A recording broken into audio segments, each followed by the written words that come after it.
بسم اللہ الرحمن الرحیم۔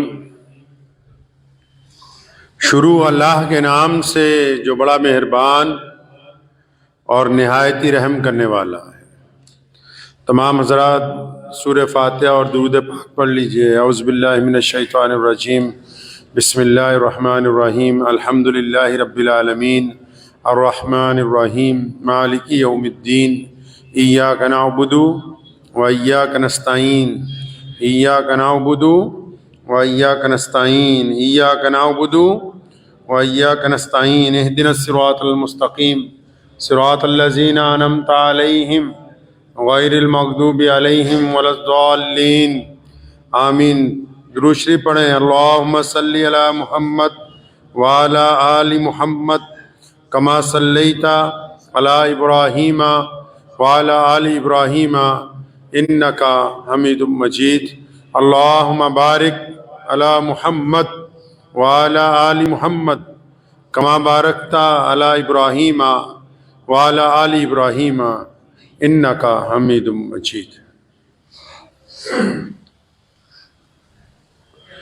اسلام کی فطرت میں قدرت نے لچک دی ہے۔ اسلام کی فطرت میں قدرت نے لچک دی ہے، یہ اتنا ہی ابھرے گا جتنا کی دبائیں۔ یورپ کے ایک ملک سویڈن میں پچھلے دنوں وہاں کے شرارتی مشرک عناصر نے قرآن پاک کو جلایا اور قرآن پاک کی بے ادبی کرنے کی ناکام کوشش جو ہے وہ کی ہے۔ سوال یہ پیدا ہوتا ہے کہ قرآن پاک کے خلاف ہی ایسی بدتمیزی، قرآن پاک کے خلاف ہی ایسی نفرت کا اظہار، قرآن پاک کے خلاف ایسی سازشیں الگ الگ ان ممالک میں جہاں اکثریت غیر مسلم حضرات کی ہے وہاں کیوں ہوتی؟ ہر ایک بات کی کوئی وجہ تسمیہ ہوتی، بنا وجہ تو کوئی کام دنیا میں کیا نہیں جاتا۔ دنیا میں ایک رواج تھا شروع سے، نبی علیہ الصلوۃ والسلام کہیے صلی اللہ علیہ وسلم کے آنے سے پہلے ایک رواج تھا دنیا میں کہ جو چودھری ہوا کرتے تھے، جو سرمایہ دار ہوتے تھے، جو حکمران ہوتے تھے، جو ظالم ہوتے تھے، جو اپنے دور کے گنڈے ہوتے تھے بڑے بڑے، وہ لوگوں کو ڈراتے تھے، دھمکایا کرتے تھے، غریبوں کو، مسکینوں کو، ذمہ داروں کو، مزدوروں کو بار بار ڈراتے تھے ہر بات میں، اور لوگ ڈر جایا کرتے تھے۔ دیکھیں نا، غلاموں کا جو سلسلہ ہے، اچھے خاصے گاؤں میں ایک دور تھا، اسلام سے پہلے چھاپا مارا جاتا تھا اور لوگوں کو گھروں سے نکال کے پیروں میں بیڑیاں ڈال کے ان کو ڈرا کے بیچ دیتے تھے، کوئی بغاوت نہیں کرتا، کوئی اس ظلم کے خلاف بولتا نہیں تھا۔ بالآخر پیارے نبی حضرت محمد الرسول اللہ صلی اللہ علیہ وسلم تشریف لائے۔ اب یہ جو سویڈن میں یا کبھی فرانس میں یا کبھی امریکہ میں جو قرآن پاک کی نعوذ باللہ بے ادبی کرنا چاہتے ہیں، ان کو تکلیف یہ ہے کہ دنیا کے تمام پسماندہ لوگ جن کو یہ ہمیشہ دھمکاتے رہے، جن کو ڈرا کے ان کے اوپر راج کرتے رہے، قرآن جب آیا قرآن نے اعلان کیا لا تحزن کہ اب مت ڈرو کسی سے کیونکہ اللہ تمہارے ساتھ ہے۔ اب جب دنیا سے خوف نکل گیا تو ان بدماشوں کو چڑ ہو گئی کہ ایک ایسی کتاب آ گئی جس نے غریب کے دل میں سے ہمارا خوف دور کر دیا۔ اور نہ قرآن شریف کون سا ان کے گھر گیا ہے، کوئی ان کے کھانے میں دخل دیا ہے، کوئی ان کے کپڑوں پہ دخل دیا ہے، کوئی ان کے چلنے پر دخل دیا ہے، کوئی ان کے کاروبار میں دخل دیا ہے؟ نہیں، یہ جن غریب لوگوں کے اوپر اپنی عزاداری کرتے تھے۔ اب تاریخ اٹھا کے دیکھیں دنیا میں کیسر و کسریٰ نے کیا کیا، برطانیہ کی جو ملکائیں تھیں انہوں نے کیا ظلم ڈھائے دنیا کے اندر۔ دنیا کے اوپر ایٹم بم مار کے بے انتہا لوگوں کو مارنے والے کون ہیں؟ جلیاں والے باغ میں لوگوں کو، بے قصور لوگوں کے چھاتیوں میں گولیاں مارنے والے کون ہیں؟ قصہ خانی بازار میں بے قصور لوگوں کے اوپر گولیاں مارنے والے کون ہیں؟ یہ لوگ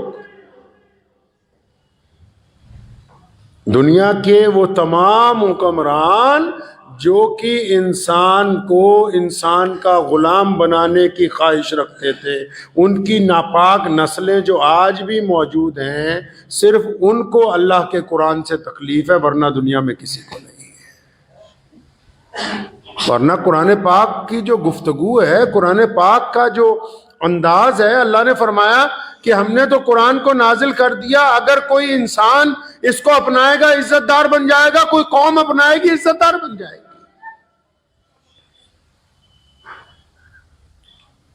پیارے نبی حضرت محمد رسول اللہ صلی اللہ علیہ وسلم کے صدقے جب یہ کتاب عطا کی گئی تو یہ سلیقہ پتہ لگا کہ اچھا اللہ اور اس کے رسول کے بعد سب سے بڑا مقام ماں باپ کا ہے۔ اللہ تبارک و تعالیٰ نے ہمیں بتایا کہ ان بچوں کو پیٹ کے اندر قتل نہ کرو جن بیٹیوں کو تم مار رہے ہو۔ قرآن نے 1450 سال پہلے اعلان کیا کہ رزق کے ڈر سے، پیسوں کے ڈر سے ان بچوں کا پیٹ کے اندر قتل نہ کرو۔ قرآن نے کہا کہ یہ جن غریبوں کو سود پر پیسے دے کے ان کی جائیدادیں ہڑپتے ہو، جن کے اوپر سود لگا کے ان کی نسلیں تک قرض اتارنے میں برباد ہو جاتی ہیں، قرآن نے دنیا کو پہلی بار کہا کہ یہ سود کا نظام حرام ہے، سود لینا بھی حرام، سود دینا بھی حرام۔ قرآن نے کہا کہ کاروبار کے اندر ایمانداری کرنی ہے، قرآن نے کہا کہ بیوی کے ساتھ وفاداری رکھنی ہے، قرآن نے کہا کہ جب تولنا ہے تو برابر تولنا ہے، قرآن نے کہا جب ظالم سامنے آئے تو حق کے لیے اٹھ کے کھڑے ہونا ہے، قرآن پاک نے کہا کہ مظلوم کی، غریب کی عزت میں اضافہ کرنا ہے، قرآن پاک نے کہا کہ جاہلوں کے ساتھ بحث نہیں کرنی۔ قرآن پاک جیسی کتاب، میں دنیا کی تمام مذاہب کی کتابوں کا احترام کرتا ہوں، لیکن آپ کو ایک حیرت انگیز بات بتاؤں کہ تمام کتابیں جو اللہ اس کے رسول صلی اللہ علیہ وسلم کا جو قرآن پاک ہے یہ دنیا کو ہدایت کی راستہ دکھاتا ہے، تمام کتابیں بھی محبت کی بات کرتے ہیں، قرآن بھی محبت کی بات کرتا ہے، لیکن دنیا کی ساری کتابوں میں اکیلا قرآن پاک ایسا ہے جس میں طلاق کا بھی ذکر کیا گیا۔ اب آپ سوچیں گے طلاق کا ذکر کیوں کیا گیا، بلکہ دنیا کی دیگر بڑی کتابوں میں طلاق کا ذکر نہیں ہے۔ قرآن نے جب طلاق کا ذکر کیا وہ بھی رحمت سے کیا۔ کس سے بھائی؟ طلاق کا ذکر حالانکہ ناپسند ہے اللہ کو، پھر بھی رحمت سے کیا۔ کیوں؟ وہ حکم ہوا جب پھانسی گئے ہو غلط جگہ تو آپس میں چھٹکارا کر کے نہیں زندگی شروع کرو، یہ نہیں کہ جہاں چلی گئی تو جنازہ ہی اٹھے۔ قرآن پاک نے ایک دستور دیا، دنیا کو جینے کا سلیقہ عطا کیا، بتا دیا کہ کھانا اگر کھا رہے ہو بسم اللہ پڑھنے سے پہلے اس بات کو طے کر لو، قرآن کہتا ہے کہ لقمہ حرام کا ہے یا حرام کا ہے۔ یہ شعور دنیا کو قرآن پاک نے سکھایا ہے۔ ایسے ہی تھوڑی کہ بڑے بڑے لوگوں کو قرآن پاک سے تکلیف ہے، آج ان کو تکلیف ہے جو ایک تھالی میں کھانے کا، اب ایک تھالی میں کھانے کا ہنر نہیں رکھتے، جن کو انسانوں سے نفرت ہے، ان کو تکلیف ہے جو گورے اور کالے میں فرق محسوس کرتے، ان کو تکلیف ہے جو امیر اور غریب میں فرق محسوس کرتے، ان کو تکلیف ہے جو دنیا کے اوپر ظلم کا راج قائم کرنا چاہتے ہیں، کیونکہ قرآن بار بار کہتا ہے کہ ایک ہی صف میں کھڑے ہو گئے محمود اور ایاز، نہ کوئی بندہ رہا نہ کوئی بندہ نواز، بندہ صاحب و محتاج و غنی ایک ہوئے، تیری سرکار میں پہنچے تو سبھی ایک ہوئے۔ قرآن نے کہا نا، ہم بیٹھے نہیں مسجد میں، کوئی گورا ہے کوئی کالا ہے، کوئی امیر ہے کوئی غریب ہے، کوئی افسر ہے کوئی ملازم ہے، کوئی شہزادہ ہے کوئی فقیر ہے، لیکن خدا کے حضور جب حرم کی مسجد میں، مسجد نبوی میں یا دنیا کی کسی مسجد میں پہنچتے ہیں تو جو جتنی دیر سے آتا ہے وہ اتنا پیچھے بیٹھتا چلا جاتا ہے، کیونکہ قرآن نے یہ سکھا دیا کہ تم کو ایک دوسرے کے اوپر عزاداری نہیں دی گئی، تم ایک دوسرے کے اوپر حاکم نہیں لگائے گئے، بلکہ اللہ نے تمہیں ایک دوسرے کا بھائی بنا کر بھیجا ہے۔ دنیا میں ان لوگوں کو تکلیف ہے، سویڈن کے ان لوگوں کو میں پیغام دیتا ہوں اور انہیں ایک بات بتاتا ہوں جو تاریخی بات ہے۔ ٹھیک ہے آپ نے قرآن پاک جلایا، لیکن یاد رکھو مسلمانوں، آپ بھی دل پہ لکھ لو، ہمیشہ تکلیف اس سے ہوتی ہے جو عزت والا ہوتا ہے، لوگوں کو حسد اس سے ہوتی ہے جو ترقی کرتا ہے۔ سویڈن کی زمین پر 1400 سال کے بعد بھی قرآن پاک کے جلانے کا مطلب یہ ہے کہ آج بھی دنیا کی کتابوں کی سردار اگر کوئی ہے تو قرآن پاک ہے اور کوئی نہیں۔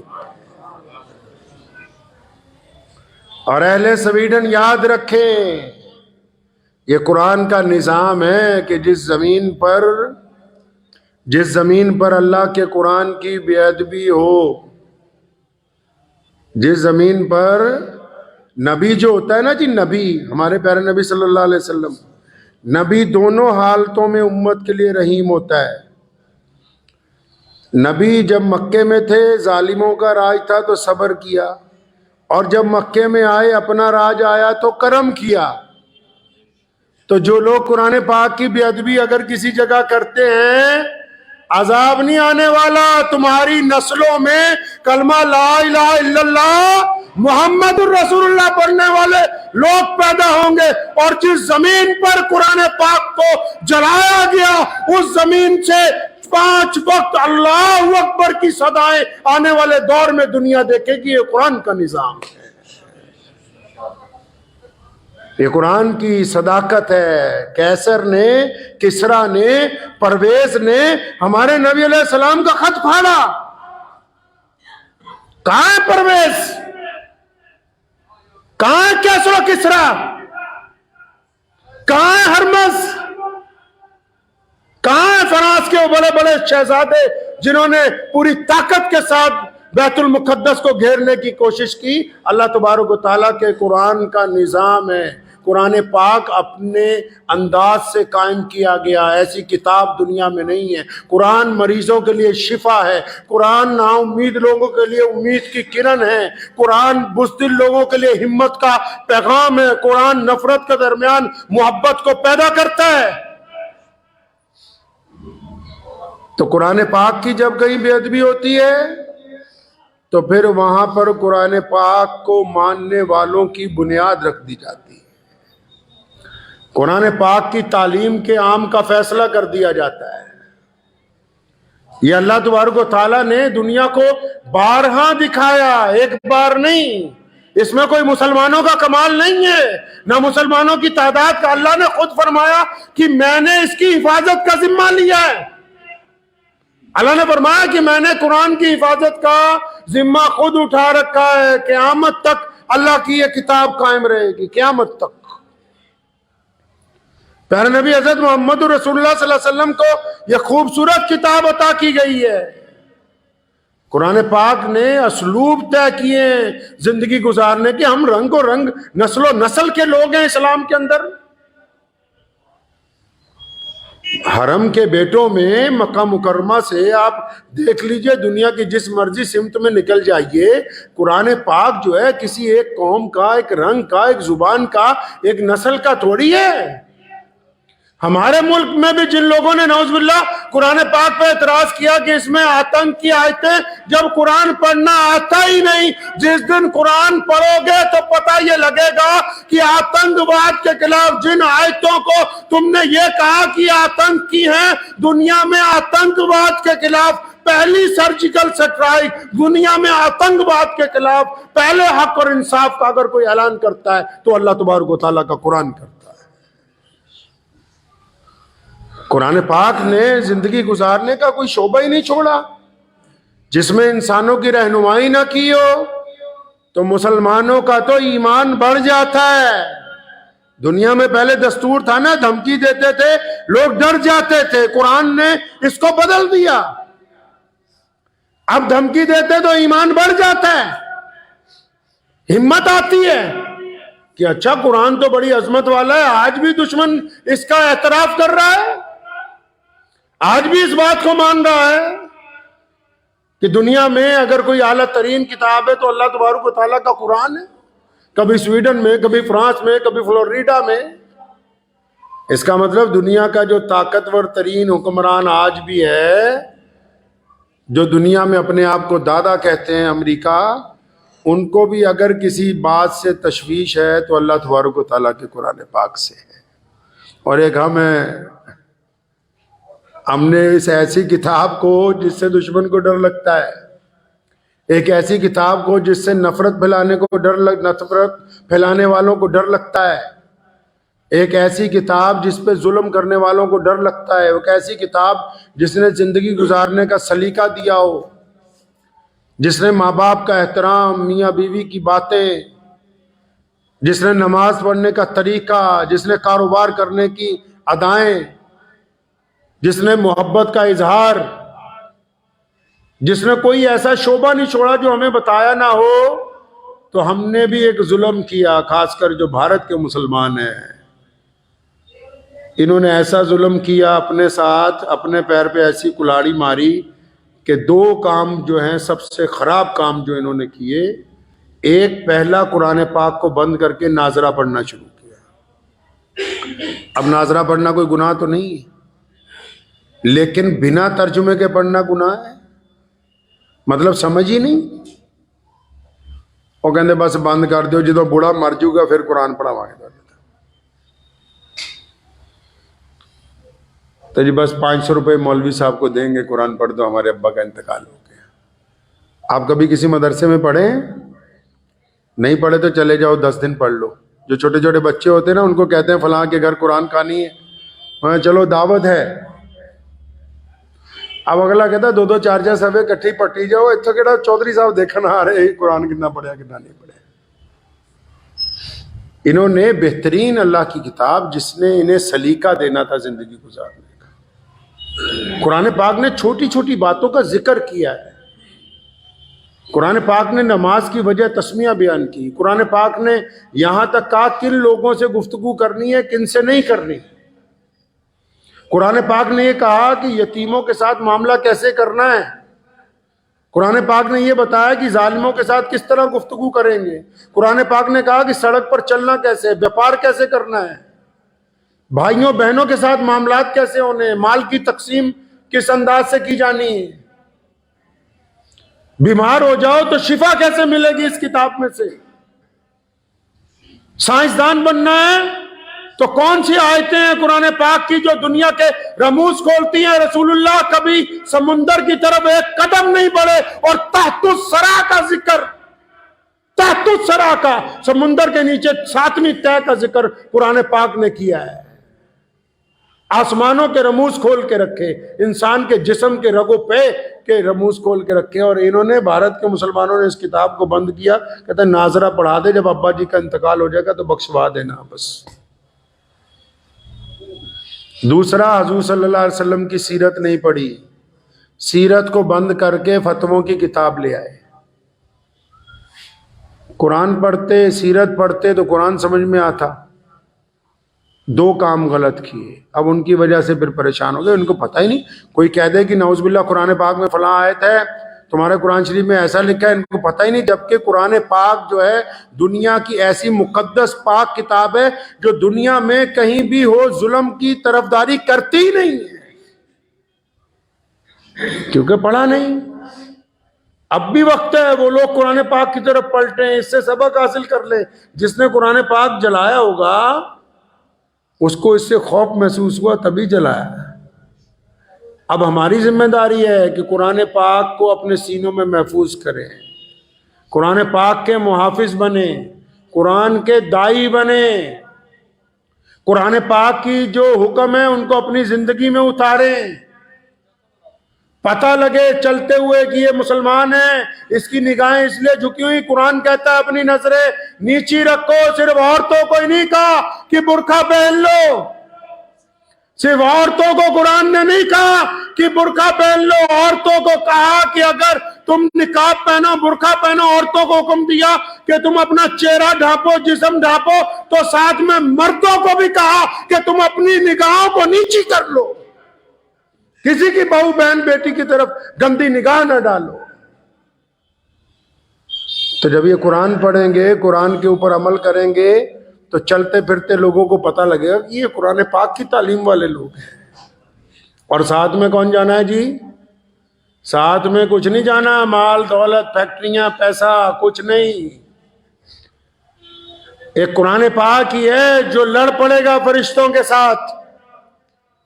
قرآن پاک کی آیتیں ڈھال بن کے قبر میں کھڑی ہو جائیں گی جنازے کے لیے کہ ہم نہیں جانے دیں گے اس کو جہنم کی طرف.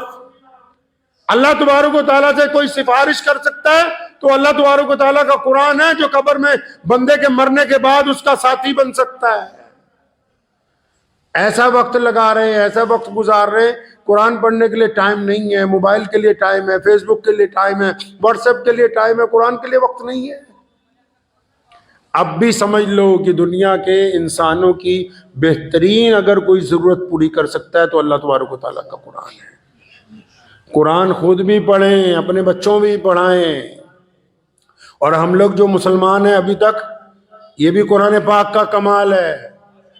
اللہ تعالیٰ کے اس قرآن نے، اس مقدس قرآن نے ہمارے ایمان کو سالم رکھا ہے، ہمیں ہمت عطا کی ہے، استقامت عطا کی ہے پوری دنیا کے اندر. یہ قرآن پاک کے معجزے ہیں.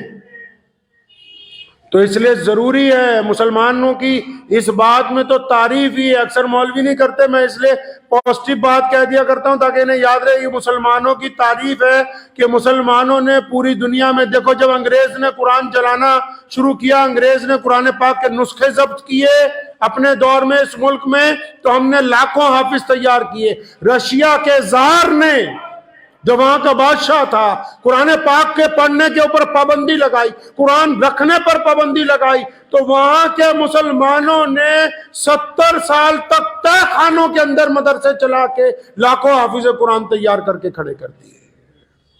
یہ قرآن پاک کا معجزہ ہے کہ قرآن اپنے پڑھنے والے کو پست ہمت نہیں ہونے دیتا. اور پھر اللہ فرماتے ہیں ہم ایسی مصیبت سے ایسی جگہ سے نکال دیتے ہیں، پھر ایسی جگہ سے رزق دے دیتے ہیں، ایسی جگہ سے اس کو شفا مل جاتی ہے کہ سوچ بھی نہیں سکتا ہے.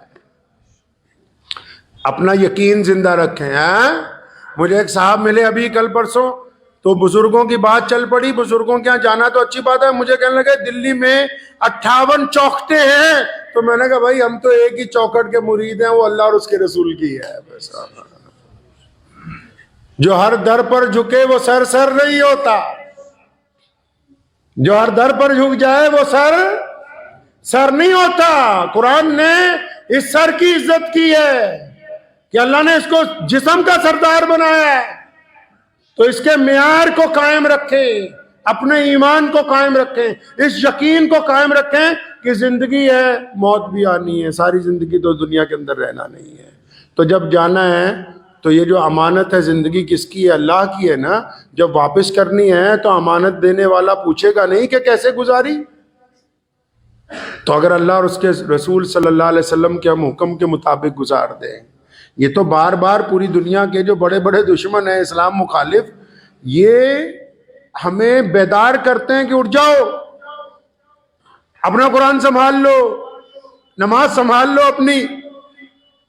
اپنے دین کو دیکھ لو۔ یہ تو قرآن پاک کی عظمت کا اعلان کرتے ہیں بار بار، کیونکہ بھائی حسد تو اسی سے کیا جا سکتا ہے جو بہت زیادہ طاقتور ہو۔ تکلیف تو دنیا کو اسی سے ہوتی ہے جس میں کوئی بات ہوتی ہے، جن میں کوئی بات ہی نہیں ان سے کیا تکلیف ہے؟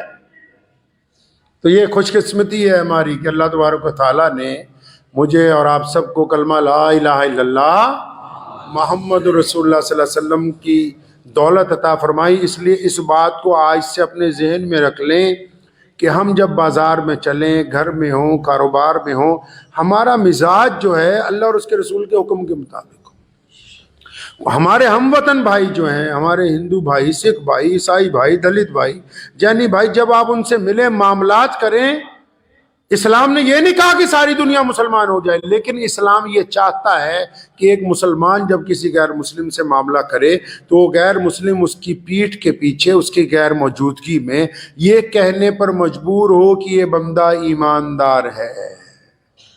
جنت میں جانا تبھی ہے، اکلیاں نمازاں نہیں لے جانیاں، صرف جمعہ نہیں ہو جانا جنت میں۔ یہ والی گواہی ضروری ہے، کون سی؟ جو ہمارے ہم وطن دوست ہیں، ہمارے ہم وطن ساتھی ہیں، ہمارے کاروبار کے ساتھی ہیں، ہماری تعلیم کے ساتھی ہیں، اور وہ تب آپ کو اچھا کہیں گے جب آپ کے کردار میں سے خوشبو آئے گی۔ دنیا کو رسول اللہ نے جب بتانا تھا، جب دنیا کو یہ بتانا تھا کہ اللہ وحدہ لا شریک کی عبادت کرو، جب یہ بتانا تھا کہ میں اللہ کا رسول بن کے آیا ہوں، تو ان دونوں باتوں سے پہلے میرے کریم رسول نے کہیے صلی اللہ علیہ وسلم، ان دونوں باتوں سے پہلے نبی علیہ السلام نے ایک بڑی پیاری بات مشرکین مکہ کو کہی تھی۔ کیا فرمایا؟ فرمایا کہ تمہارا میرے بارے میں کیا خیال ہے؟ یہ نچوڑ ہے زندگی کا۔ فرمایا تمہارا میرے بارے میں کیا خیال ہے؟ سارے ہی اٹھ کے کھڑے ہو گئے، یا رسول اللہ، اے محمد صلی اللہ علیہ وسلم، آپ جیسا خوبصورت کوئی نہیں، سچ بولنے والا کوئی نہیں، شرم و حیا والا کوئی نہیں، امانت رکھنے والا کوئی نہیں۔ یعنی پورے مکے کے لوگوں نے گواہی دی کہ محمد صلی اللہ علیہ وسلم آپ تو سب سے اعلیٰ ہیں، آپ کا کردار بولتا ہے۔ فرمایا اچھا، جب تمہیں اس بات کی تسلی ہے کہ میں تمام معاملات میں تم سب سے اچھا ہوں، تو پھر اب میں تمہیں بتاتا ہوں کہ آؤ اللہ اور اس کے رسول صلی اللہ علیہ وسلم کی طرف آ جاؤ۔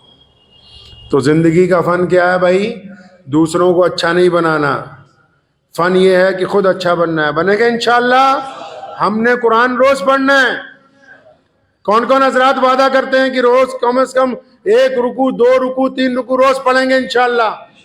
نہیں پڑھنا آتا سیکھنے جائیں گے انشاءاللہ، پڑھیں گے روزانہ، سفر میں ہو، جہاں کہیں بھی ہو۔ اسلام کی تحفظ یہی ہے کہ جتنا دشمن ناراض ہو ہم اتنے پکے مسلمان بنے۔ دعا کیجئے اللہ تعالیٰ مجھے بھی اور آپ سب کو بھی ان باتوں پہ عمل کی توفیق عطا فرمائے۔ وآخر دعوانا ان الحمدللہ رب العالمین۔